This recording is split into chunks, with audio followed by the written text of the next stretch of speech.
so I've always loved your story. Aww. I've always loved who you are, where you come from, your philosophy. Yeah. But so I just think people need to know, because in your workshop, you know, you're going to be teaching the self-care. And what exactly are you doing in your workshop? Yeah, what am I doing in my workshop? What will I be sharing with you guys? I think the main thing that I want people to take away, I should say, from the workshop is that we have the capacity to burn bright and brighter than maybe we are currently, with some really simple, tangible tools versus burning out. So I think burnout's a big issue at the moment, whether you're in, whether you're in high school or you're a corporate executive. There's a lot of people experiencing the implications of burnout and fatigue and overwhelm, and I just want to steer people closer to their purpose and help them to feel passionate again and revived, I suppose. Less of a shell of a human. Well, yes. You know, it's my goal. So yeah, I'll be teaching some really simple tools that people can take away and implement immediately, which I think is important. That is so important, yeah. And there's a huge why behind what you do with Embodied and just where you've come from. I would love for people to know, because you were a teacher.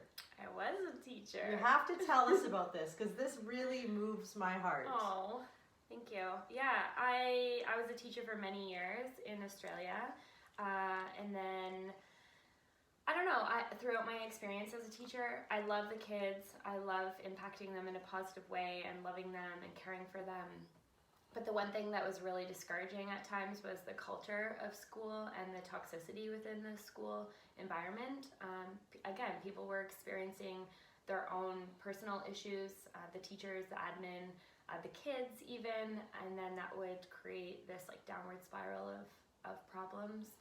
So burnout being one of them, or just a lack of interest in the career. There's a lot of people that were at the tail end of their career and just miserable and needing to get out of the system, but were kind of holding out and staying for their pension or just bring it home.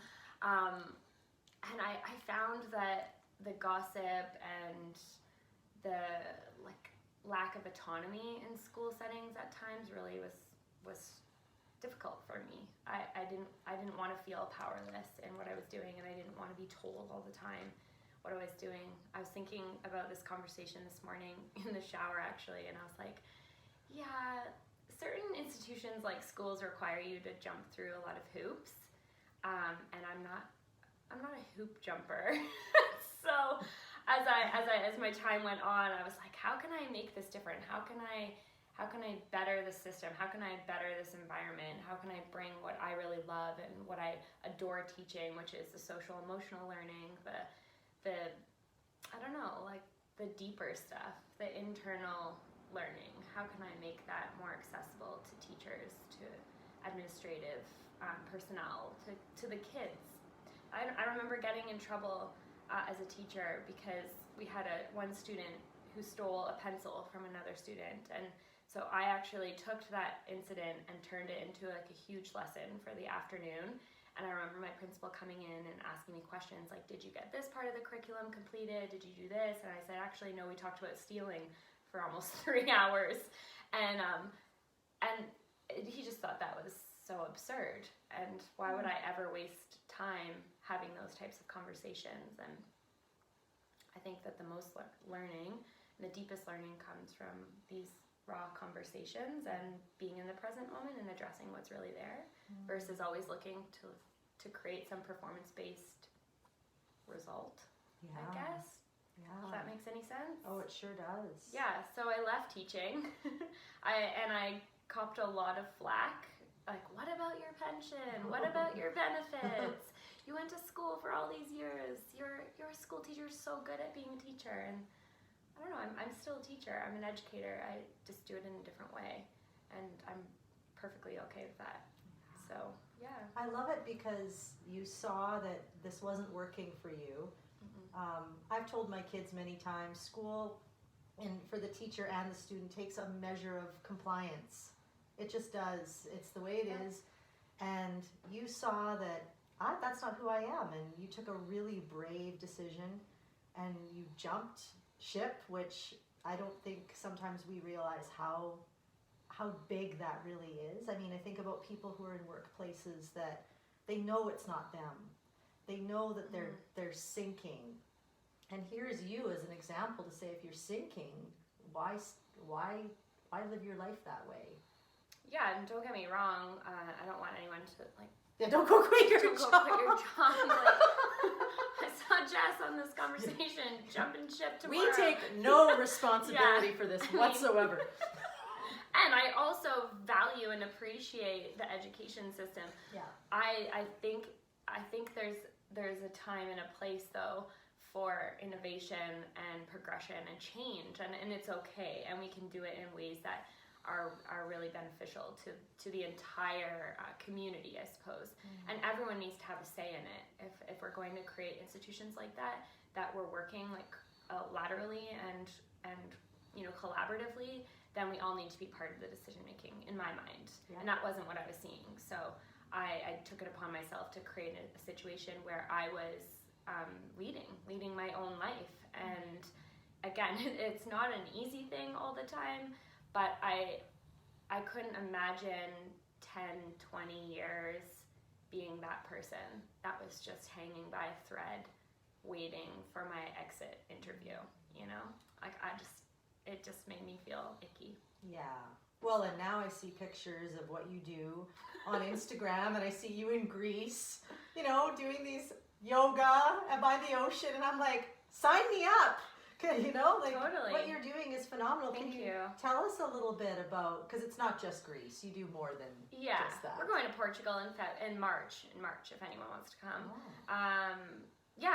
I love traveling. I love new experience, and that whole idea of experiential education is really near and dear to me. I worked in a lot of alternative schools and independent schools, so I kind of got a taste of both the traditional education system, and something a little bit different. So I've taken my love and the things that I adore about all of these different ways of working and kind of combined it to create these experiences for people to connect to their purpose and their own leadership, and how that then ripples out and helps them to connect with others, to connect with the planet. So I take people.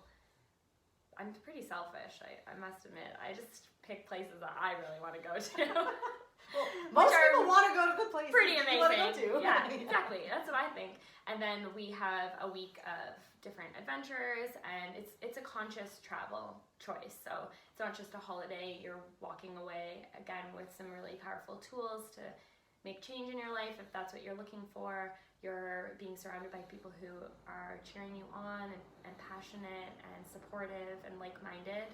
I don't know that we can create any impact if we're not feeling supported and cared for and loved and nurtured. So I kind of do all the things that you need to have done for you, so you can just spend your time really in reflection and experience and enjoyment, really. Like, we need more fun. We need more good times, in my mind. Yes, we've become such a serious society. Yeah. I mean, even mindfulness, people take it very seriously. Oh, yeah. It's meditation. Like, get into it. I think meditation can be relaxed enjoyment of simple pleasure, like this, like drinking our coffee or petting Charlie, Yes. take him for a walk. Not in -40, but Right. yeah.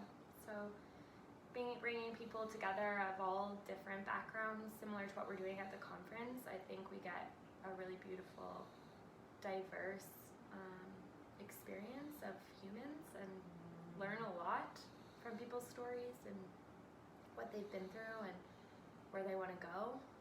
Everyone can contribute to each other, so that's what we do on our adventures. Wow, It's that's pretty amazing. nice. Yeah, it's really special. The coolest thing is that it's a sustainable community that keeps building and expanding, and everyone that comes on my retreats and adventures, they end up wanting to be best friends. Like, they take it upon themselves to organize dinners and trips and get-togethers, and I just love that. Wow. I think that's pretty amazing, that the bonds are really deep and sustainable, as I said. That's amazing. So Yeah. you're creating community, and without even they're doing it.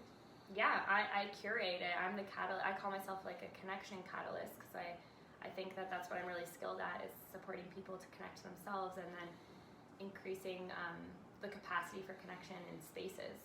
So, And isn't that just such an important order? We connect here first, absolutely. and then we can connect out. Mm-hmm. Yeah, and that's a lot of what, if I'm right, that's a lot of what you teach is the inner, Mm-hmm. so that you can. Mm-hmm. Yeah, if we are struggling inside our minds, our hearts, our physical bodies, any layers of ourselves, it makes it much more difficult to connect outward. And our external landscape, I like to think, is a reflection of what's going on for us inside. So if we can tune things in here, then things out there seem a little brighter and a little more manageable. Mm-hmm. I think over the course of my life thus far, what I've really recognized is that having a cheerleader is so important, and things get really difficult at times in life, and we all go through whatever is happening for us. So, humans are the same, the details just differ, but we all want the same thing, and having that person in your corner, or group of people in your corner, you don't have to have known them for a lifetime, but just someone that helps you to keep on your path and encourage you is really valuable. And I've really taken it upon myself to ensure that I'm that person for whether it's my coaching clients or my students or people that come on my adventures. I want people to know that I will always help them to feel like they belong and feel safe and loved and cared for, and that anything is possible, and they have the tools and the resources to do it. So, yeah. What created that inside of you to do that? Is there any moment in your life that made you go, I need to create these things for people? I think I'm really aware of what goes on around me, and even from an early age, I remember witnessing and seeing exclusion and how that made me feel in my body. And sometimes it wasn't even about me, but I witnessed it and observed it. And I remember each time I've ever seen that happen, I just remember feeling like that's not okay.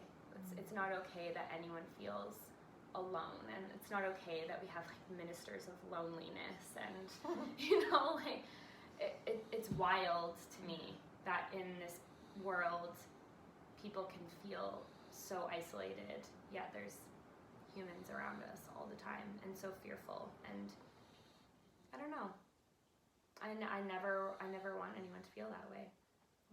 So I think if I want something done and it doesn't exist, then, as you know, just create it. Just create it. Do it yourself. That's true. That's Yeah. so true. Yeah, well, that's amazing. Well, the work you do is really, really inspiring. I love watching it. I love watching it from afar. And one day, I'm going to watch it from up close. Oh, yeah. Come on the trip and be a part of it. Get in there. Yeah. Yeah, thanks. I really appreciate what you do, and I love the inclusive nature of what you're doing. I love that it's not all experts, and it's not all in yoga we have this idea that we need a guru, but we're all able to contribute. We're all able to be a part of the change and to make a difference, for sure. Yeah, that's so true. So I appreciate you inviting everyone to be a part of the conversation and be a part of the experience. So. Oh, that's the fun part. Right? Yeah. Well, keep going. Cheers. Cheers. Next week.